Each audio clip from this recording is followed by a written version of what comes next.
Je m'appelle Laurent Proux, je suis artiste peintre. Je suis né en 1980 à Versailles et j'ai grandi à Viroflay. Je pense que ça a eu un rôle dans les premiers thèmes que j'ai abordés. Ma famille était assez liée à l'industrie, parce que même complètement liée, parce que mon père a commencé comme ouvrier au départ à Chalon-sur-Saône. Et puis ensuite il a eu sa propre entreprise, donc il était patron à la fin de sa vie. Et en fait j'ai commencé à travailler autour d'un des thèmes qui a traversé ma peinture, qui est justement le monde ouvrier, le monde industriel. Et donc ça m'a fourni mes premiers thèmes de peinture et quelque chose que je continue à faire jusqu'à aujourd'hui. Mais dans un second temps, j'ai développé d'autres thèmes qui étaient, si on veut, l'opposé total de représentation sociale et de représentation ouvrière, qui sont des tableaux qui représentent des corps nus dans des espaces naturels. Et en fait, ça s'est vraiment produit comme une sorte de... Vous voyez, comme un gant qu'on retournerait. C'est-à-dire que je me suis dit, au bout d'un moment, qu'est-ce que je ne représente pas en représentant l'industrie? D'autant plus que c'était plutôt des usines vides. Alors, vides, pour moi, elles n'étaient pas vides parce qu'elles étaient remplies de traces de l'activité humaine, mais cependant, il n'y avait pas de figure humaine à la surface des tableaux, quoi, enfin, représentée dans les tableaux. Et donc, du coup, je me suis dit, bah voilà, qu'est-ce que je ne peins pas quand je peins ça? Et je me suis dit, bon, bah, c'est les corps. Les corps nus, c'est des corps qui ne portent pas de signes sociaux, a priori. Si l'usine est une jungle mécanique, une jungle de fils, de câbles, d'acier, de plastique, et ben, ce que je ne représente pas, c'est la nature, c'est je dirais l'univers pastoral, aussi l'univers, la forêt. Et d'ailleurs, je pense qu'en second plan, il y a une forêt derrière moi. Et donc, du coup, dans un second temps de mon travail, c'est ce que j'ai développé. C'est ces espaces, on pourrait dire, édéniques, oniriques, en tout cas en dehors de représentation sociale. Je suis diplômé des Beaux-Arts de Lyon. Ça a été une école assez importante pour moi. J'ai appris beaucoup de choses là-bas et c'est aussi là que j'ai développé mes premiers sujets de peinture, donc liés à cette question ouvrière et liés à cette question de réalisme. J'avais envie de représenter des choses du monde et de représenter des choses plutôt qu'on ne voit pas. Parce que si on prend les publicités, si on prend, oui voilà, la publicité par exemple, souvent on voit les objets finis. Souvent, on voit comment ils sont fabriqués dans le côté, enfin, on voit justement pas comment ils sont fabriqués, on les voit parfaitement comme images, comme marchandises. Et je me suis dit, en fait, s'il y a un sujet qui pourrait, moi, m'intéresser par rapport à l'endroit d'où je venais et tout ça, ça serait justement de montrer l'arrière du décor, l'envers du décor, et comment on fabrique les objets. C'est beaucoup moins propre, c'est beaucoup moins étincelant, voilà, c'est l'usine. Et puis aussi, ça me permettait d'articuler autre chose par rapport à la peinture. C'est que regarder une peinture, c'est voir avec la matière. Et voir avec la matière, c'est l'inverse d'une image lisse. Mes peintures ont pas mal de matière. Bon, souvent l'œil accroche sur des surfaces de peinture à l'huile, quoi. Et du coup, ça m'intéressait aussi parce que convoquer l'usine, c'était aussi convoquer l'endroit où les choses ne sont pas encore des marchandises, mais sont des matériaux. Et à travers ça, rendre hommage aux gens qui fabriquent, aux gens qui sont derrière la caméra, aux gens qui sont derrière les objets qu'on consomme, aux gens qui produisent le monde voilà, que l'on consomme. Et je pense qu'avant même de faire les Beaux-Arts, ce qui a été la première entrée pour moi j'allais dire au musée, mais on n'allait pas tant que ça au musée, c'était pas ça. C'était mon frère Xavier, qui était l'aîné de la famille et qui était passionné de littérature. Et en fait, c'est à travers lui que j'ai commencé à m'intéresser. Après ça, moi, j'étais très dyslexique, donc je suis quelqu'un qui lit beaucoup, mais j'étais mauvais orthographe, je n'allais pas faire écrivain, et puis voilà, c'était pas c'était son affaire à lui, pas la mienne. Mais par contre, moi, voilà, l'art qui m'a le plus touché, c'est la peinture. C'est marrant, c'est même les couvertures de livres. Les livres, à une époque, ils le sont encore, mais étaient très. Les livres de poche avaient des tableaux dessus. Et pour moi, les tableaux contenaient la puissance du livre qui est derrière, quoi. Et donc, du coup, les premières peintures, voilà, que j'ai vues, c'était d'abord des images reproduites, images industrielles d'ailleurs. Donc, peut-être que je m'intéressais pas tant que ça à qui les avait faites.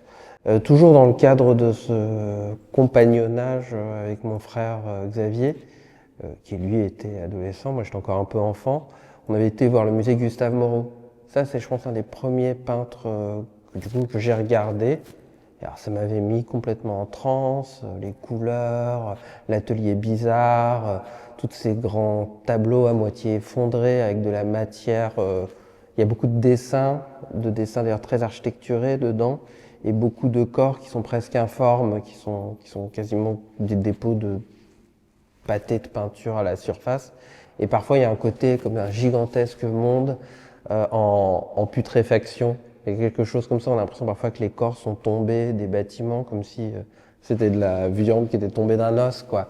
Donc quelque chose de très macabre, mais en même temps de complètement fulgurant en termes de couleurs. Et donc ça m'avait absolument fasciné, oui.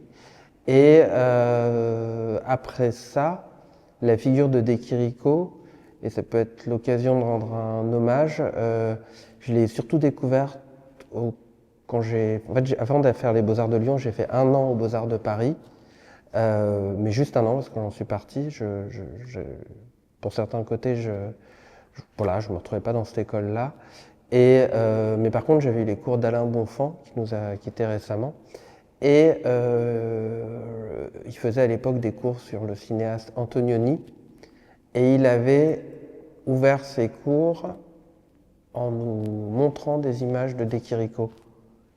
Et je me rappelle que ces images de De Chirico, l'énigme du temps, ces reproductions de tableaux, l'ambiance un peu métaphysique, latente dans ces peintures, ça m'a effectivement très fortement marqué. Mais j'étais déjà rentré dans un processus où je savais que je voulais être artiste. Donc du coup, voilà, je regardais ça peut-être de manière moins enfantine que Gustave Moreau. Et après ça, une des choses qui m'avait énormément marqué chez De Chirico, c'était la façon dont on pouvait fabriquer une attente en peinture, quelque chose comme ça. Avec très peu d'éléments, des éléments en plus un peu flottants, comme ces villes qui ont l'air d'être en apesanteur, on a l'impression que quelque chose va arriver. Et donc ça, j'avais trouvé ça assez fascinant. Ouais. Oui, la lumière, il y a une phrase du poète Philippe Jacotet qui dit que la lumière donne la sensation de la gravité, pourtant elle pèse rien. Ouais, il y a ça chez De Chirico. Les objets sont à la fois très instables, mais leur monumentalité vient d'une lumière, mais d'une faible lumière de théâtre. Ça, je trouve ça très beau. Et pour moi, la lumière dans ma peinture, c'est une metteuse en scène, une directrice d'acteurs, une architecte. Donc du coup, la lumière, moi, je me suis jamais beaucoup soucié de la cohérence de la lumière. Mais par contre, je m'intéresse beaucoup à la façon dont elle montre un objet. Et donc ça, pour mon avis, on peut le trouver dans De Chirico. Et aussi, j'ai été en résidence à la Casa des Velasquez pendant une bonne année, dans cette belle institution. Et forcément, on est en Espagne. Et l'Espagne est le pays du baroque, par excellence, et d'un certain baroque. Et donc, je pense que pour le coup, cette lumière, elle vient, en tout cas, elle existait déjà, mais elle s'est vraiment affirmée à ce moment-là, au contact de cette peinture-là. Et c'est effectivement, à mon sens, de ce que j'en ai compris, quoi, une lumière un peu qui explore le monde, parce que c'est une lumière apocalyptique. On est dans le cadre d'une peinture très catholique, et donc du coup, c'est une lumière très dramatique, et c'est une lumière qui chamboule, qui fait vaciller les choses. et c'est souvent une lumière très claire, c'est-à-dire que dans un tableau baroque, enfin dans certains tableaux baroques auxquels je pense, on ne sait pas si c'est la lumière du ciel ou c'est la lumière d'un éclair, par exemple. Et donc du coup, bon bah ça c'est quelque chose effectivement qu'il m'a plu d'utiliser dans ce que je voulais, dans mon vocabulaire pictural. C'est vrai que la relation entre figuration et abstraction, bah, ça existait assez tôt dans mon parcours artistique parce que un des premiers profs que j'ai eu, en tout cas aux Beaux-Arts de Paris, le premier prof que j'ai vraiment eu aux Beaux-Arts de Paris, c'était Dominique Figarella. Et Dominique Figarella est un artiste, un peintre abstrait, mais c'est peut-être pas satisfaisant de le dire comme ça, parce que j'ai l'impression que c'est un peintre qui est construit des peintures presque comme des installations à partir d'éléments qui sont souvent des matériaux, enfin même toujours, c'est pas un artiste mimétique, c'est pas un artiste qui va représenter des choses figurativement, quoi qu'il ait dû le faire, c'est plus un artiste qui va construire un tableau à partir d'éléments qui ont des sens spécifiques et qui, assemblés, vont créer quelque chose, un petit peu comme dans un tableau cubiste, les choses vont s'entrechoquer et ça va fabriquer du sens. Et donc du coup, ça c'est une expression qu'il avait eue, donc je peux le citer avec sans trahir sa pensée. Il parlait souvent des matériaux comme de creuset. C'est-à-dire que dans vous voyez comme dans l'industrie, un creuset justement. C'est-à-dire c'est des matériaux dans lesquels il y a de l'histoire, il y a quelque chose qui passe par ça. C'est comme si en fait le fait de prendre tel matériel et de le mettre dans le tableau, c'était aussi amener l'histoire de ce matériau avec la façon dont c'était fabriqué, ce qu'il peut enregistrer comme gestes sociaux, comme histoire culturelle, etc., qui va se retrouver dans la peinture. Et donc c'est dans ce sens-là que ça a été très formateur, parce que je dirais pas que c'est de l'art abstrait au sens où de Kandinsky par exemple, d'une improvisation ou de quelque chose qui quelque part serait... il n'y a pas de rapport à la spontanéité, à la gestualité telle qu'elle.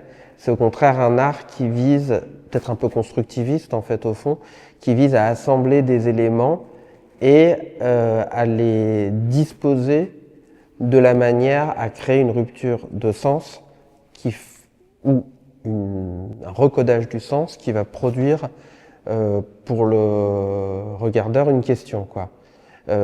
Par sa constitution, même par la façon dont est constituée l'œuvre d'art.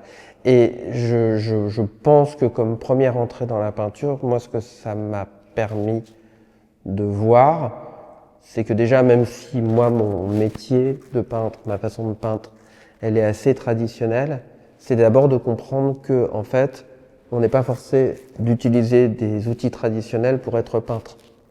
Les peintres qui sont que traditionnels, c'est un genre de peintre. Et puis même dans les rapports à la tradition, on peut peindre comme Vermeer, mais on peut aussi peindre comme Courbet, ou on peut aussi peindre comme, je sais pas, Jackson Pollock, et dans tous les cas, ou Willem de Kooning, qui était très très bon technicien d'ailleurs, on le dit pas assez, mais sa peinture n'a rien de traditionnel. Donc, et on peut aussi peindre avec des matériaux qui sont pas ceux de la peinture. Moi, j'en avais fait l'expérience dans le cadre de mes études. J'avais fait des séries avec des plexiglas de couleurs et tout ça. C'était vraiment, c'est pas ce que j'ai fait après. Donc, je le cite juste comme exemple. Mais déjà, ça m'a appris ça, la relation avec Dominique. Et ensuite, j'ai eu un deuxième enseignant qui a été très important pour moi, Yves Bélorger, et qui lui peignait des immeubles rationalistes, des immeubles, on pourrait dire construits pendant les 30 Glorieuses, des grands ensembles, avec des architectes modernes, avec une ambition sociale derrière ces architectures. Et je pense que moi, dans la perception que j'avais de son travail, c'était aussi une histoire d'assemblage de matériaux, et c'était aussi une histoire de comment d'interroger ces objets qui existent, ces objets qui sont réels. Vous prenez le RER, vous tombez sur des immeubles facilement de ce type, ou même dans Paris. Et en fait, en tout cas des immeubles du XXe siècle, et qu'est-ce que ça raconte, la texture, la sémiologie en fait des matériaux qu'ils constituent. Et donc moi, là-dessus, la première partie de mon travail, bon, je pense qu'elle s'inscrit un peu dans cette perspective, disons, qui est d'interroger du coup les matériaux de la production. Le voyage à Chicago, c'est beaucoup plus tard. C'était vers 2019, si je dis pas de bêtises. Et donc j'ai été voir les artistes africains-américains qui ont représenté le réel. Notamment, je pensais à Kerry James Marshall, mais aussi Jacob Lawrence, Douglas Aaron et tout ça. Et donc du coup, le fait de me retrouver là-bas, le fait aussi de quoi faire pendant ce voyage, que peindre, parce que j'avais aussi quand même envie de fabriquer des choses, tout ça. Donc j'ai d'abord beaucoup dessiné. Et puis j'ai commencé à imaginer les tableaux, mais c'était un des rares moments, parce que moi je suis quelqu'un qui peint tout le temps, où j'étais sans mes pinceaux, sans mes couleurs et tout ça, juste à dessiner dans les carnets à dessin. Et un matin, quand j'habitais dans le South Side de Chicago, je suis descendu, voilà, je louais une chambre et je suis descendu dans le salon. Et il y avait un canapé avec un arbre derrière, un grand arbre, étrangement proche de la fenêtre, ce qui fait qu'on a l'impression qu'il entrait dans le living room. Et j'ai imaginé, mais vraiment comme une fulgurance, 3 corps sur ce canapé. Et je l'ai tout de suite dessiné dans mon carnet à dessin. Et quand je suis rentré, ça donnait un tableau. Je vous parlais de Usine et Graffiti, qui a été un tableau assez fondateur pour moi. Un deuxième tableau fondateur, qui a été une deuxième fondation, qui a été Interior South Side, où il y a ces 3 corps qui sont dans un clair-obscur très très prononcé. Et on a l'impression que les corps sont les racines de l'arbre qui est juste à l'extérieur, mais qui est comment dire, comme une silhouette contre la fenêtre. Et moi, bien sûr, il y a eu des expérimentations avant, mais le moment où je commence à prendre courage de moi aussi peindre des corps et tout ça, parce que je voyais aussi plein de choses où les corps apparaissaient en peinture, bah, ça a été pour moi ça, le point de départ. Feldorfer, pour le coup, c'est bien avant le baroque, mais en termes de déformation, tout est déformé. Même les architectures, les herbes, les sapins, c'est une espèce de grande peinture cosmique. On connaît sa bataille d'Alexandre avec un soleil, comme un œil au milieu d'un ciel démonté. Il y a quelque chose comme des milliers de soldats en bas. Mais il y a aussi des choses beaucoup plus intimes. Je me rappelle je crois que c'est un Saint-Sébastien, qui est à l'envers et dont le corps est tellement déformé qu'on dirait comme une araignée ou comme une figure, je sais pas, il y a peut-être du carnaval ou je sais pas très bien. Il y a quelque chose de très étrange en tout cas qui fait que tout est déformé et tout existe d'une manière étonnante. Alors, la peinture, c'est aussi là pour retrouver un rapport d'étonnement au réel, quoi. Et puis Courbet, pour le coup, c'est vraiment une référence pour moi qui me suit c'est moi qui la suis peut-être, mais qui m'accompagne depuis très longtemps, quoi. C'est-à-dire pour moi Courbet, c'est aussi c'est compliqué à dire parce que Courbet, il y a plein de choses. Il y a la dimension d'art social qui m'intéresse dedans. Un art du peuple, c'est un livre de T.J. Clark, un historien de l'art américain qui avait, en parlant de l'enterrement ornant, cette façon, pour la première fois, on voit des figures du peuple dans de la peinture d'histoire, mais vraiment peintes, pas selon des canons classiques, mais comme sont les gens, quoi. Enfin, et il y a ça. Et de l'autre côté, ce qui me fascine peut-être chez Courbet, c'est qu'il y a cette dimension-là, et en même temps, il y a toute la dimension du désir. Il y a toutes les figures, je pense aux demoiselles des bords de Seine, la femme au perroquet. Ça m'a aussi permis de considérer qu'en fait, là où il n'y a pas de désir, il n'y a pas d'art. Il y a une phrase qui pour moi très importante de Deleuze, qui est dans l'Anti-Oedipe, où il dit que c'est le désir qui produit le réel. Dans mes peintures, il y a toujours un réel qui préexiste. Et en fait, très concrètement, ça a été dans la première partie de mon travail la photographie. Mais la photographie, j'irais pas comme art et assurément c'en est un de première importance. Mais vraiment, pour le coup, revenir à la photographie comme document et comme enregistrement de toute une série de matériaux, quoi. Et en fait, de trouver ensuite des façons de représenter ces matériaux en peinture, mais très concrètement. C'est-à-dire de ne pas reprendre l'apparence d'une chose, mais essayer de trouver le geste qui est équivalent à cette chose en peinture. Donc un geste très pictural, mais qui dit la chose qui ne l'est pas. Un des exemples quand j'étais étudiant, c'était le bois aggloméré. Je m'étais rendu compte que je trouvais que le bois aggloméré me permettait de parler de la fragmentation du geste et de quelque chose de très industriel, de gestes qui sont n'ont pas de sens, comme séparés les uns les autres, et qui fabriquent une surface. Et donc, pour accéder à ça, je m'étais rendu compte que la meilleure façon de faire un fragment de bois, si on peint une planche agglomérée, c'est pas tant de reproduire le fragment de bois de manière, je sais pas combien de millimètres, mais c'est de faire un coup de peinture et un autre coup de peinture. Et ce coup de peinture, d'une certaine façon dont il est posé, il est tout de suite ce bois. Et pourtant, il est absolument de la peinture dans l'œil du spectateur ou de la spectatrice, donc c'est un équivalent pictural.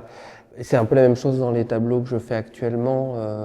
Par exemple, un brin d'herbe, je ne vais jamais m'embêter à faire un brin d'herbe très précisément. Je fais un coup de pinceau et c'est l'énergie du brin d'herbe. Où les arbres, parfois, peuvent ressembler pas du tout à des arbres, mais ils sont cette espèce de force qui s'arrache du sol, de l'arbre, qui va chercher la lumière et tout ça. Donc c'est cette relation-là. Et donc du coup, c'est la photographie dans cette première phase du travail. Dans la deuxième phase du travail, je pars de collage. Et je pars de collage, déjà le collage, rien qu'un petit morceau de papier, c'est tel type de papier. Moi je sais que j'adore travailler avec du papier d'imprimante A4, le papier de moindre qualité qui soit. Souvent, ce qui va me permettre de tracer dessus, ça va être un crayon HB très simple, etc. Et ensuite, je vais couper une jambe en papier, en silhouette. Ensuite, je vais faire un tronc, peut-être, un bras, une autre jambe. Et je vais commencer à assembler les choses quasiment comme dans un pantin, comme les pantins avec les attaches parisiennes, là. Et donc, du coup, ces figures qui sont mobiles, qui sont en 3 dimensions, elles commencent, à vrai dire, au départ, elles sont en pièces détachées. Ensuite, assemblées, elles commencent à avoir un caractère. Je sais pas. Une des figurines va avoir les bras écartés, ou une autre va avoir les bras, la tête sur le côté. Tout ça va leur donner un premier caractère, une première émotion, quoi. Et ensuite, je vais assembler les unes par rapport aux autres, et à travers ça, je vais fabriquer une scène. Et donc, à chaque fois, disons, le tableau, c'est le produit d'une construction, et c'est le produit d'une construction hasardeuse qui fait que peut-être, sauf à la fin, où bien sûr on essaie toujours de bien faire, mais ça m'intéresse que le tableau, c'est pas tellement l'image à la fin qui est le plus important, c'est sa fabrication. Et c'est ce qu'on ressent de sa fabrication. Et même quand je peins une forêt, c'est une fabrication de forêt, c'est pas l'image d'une forêt. Fabriquant ces corps composites et m'intéressant à avoir dans ma peinture des corps qui sont comme des foules, qui vont dans des directions contradictoires, par exemple, je me suis jamais beaucoup inquiété qu'une main soit plus grande que l'autre, ou qu'une jambe, qu'une figure, ça c'est comme chez Ingres, mais qu'une figure debout, si elle se redressait, elle essayait de marcher, ça ne marcherait plus du tout parce que les anatomies sont aberrantes. Mais pour moi, ce qui a justifié ça, ce qui m'a permis d'y aller, c'était pas tant l'idée de faire un corps incohérent que de faire un corps architectural et dont les architectures renvoient à des sensations, comme une maison vivante, voilà. Et donc du coup, par exemple, ce qui va m'intéresser, ce qui va faire qu'un bras est plus grand qu'un buste, c'est que j'ai envie d'avoir la petite arcade qui va cadrer un visage. J'ai envie que le corps devienne une lucarne, etc. Et donc les exagérations du corps, pour moi, elles vont être soit sentimentales, soit érotiques. Alors pour cette exposition, je partirai peut-être d'abord tout simplement du titre, qui est un titre que j'emprunte à un poète qui s'appelle Richard Rotigan, et qui est un poème assez court, qui décrit un paysage de nuit avec une lune qui descend en moto le long d'une route. Donc voilà, petit poème étrange, mais je me suis attardé sur le nom. Et en fait, ça m'est apparu comme un nom très consistant pour ce que je voulais faire. D'abord parce que c'est beau, The Nature Poem. Et ensuite, parce que c'est un oxymore parfait. Dans le sens où poème, poiema en grec, c'est ancien. C'est la fabrication, la création, c'est le faire, c'est la création, je crois, réellement. Et la nature, c'est a priori tout ce qui n'a pas besoin de nous pour exister, tout ce qu'on n'a pas besoin de créer.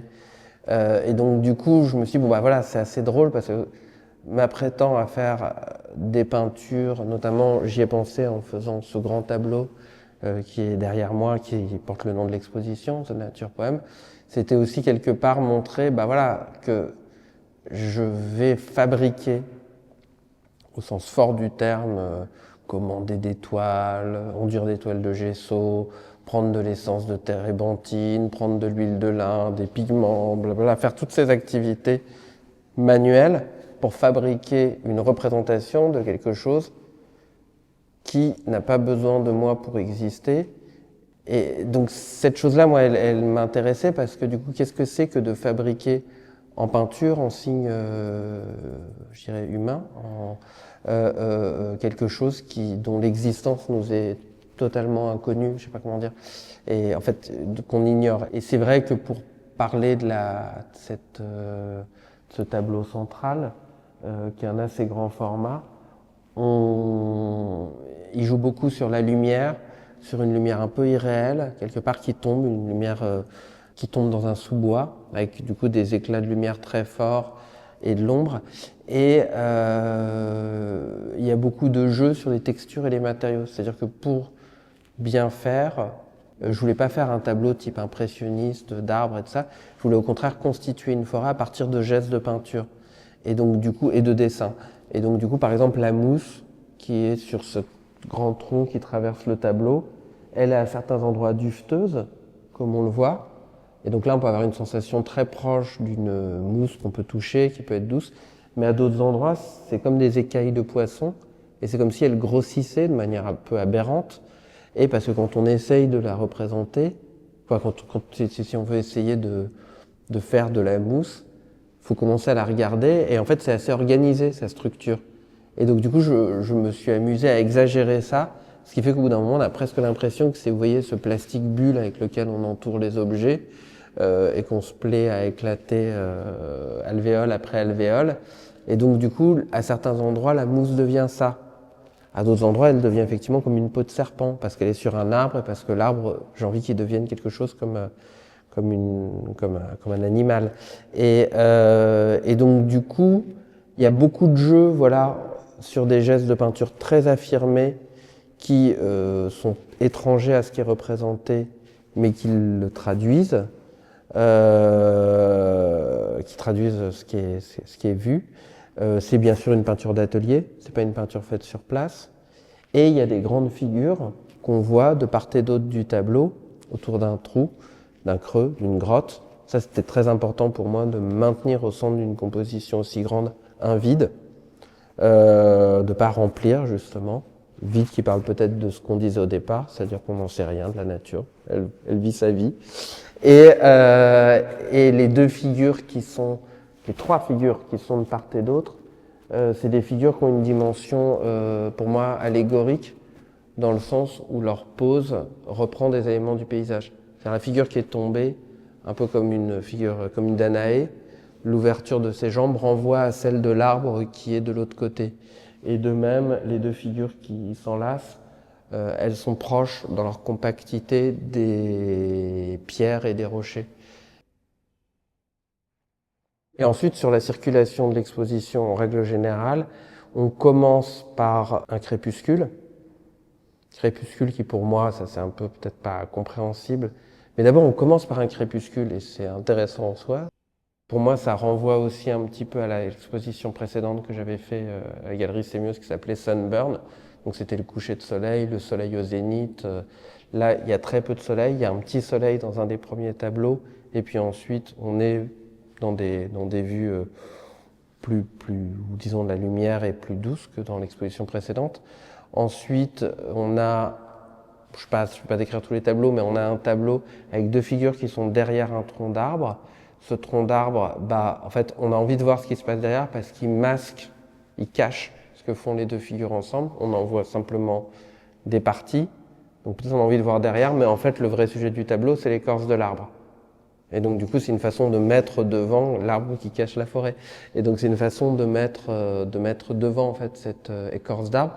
De là, de cette écorce d'arbre, pour moi, on va vers The Nature Poem, qui est cette grande vue de forêt.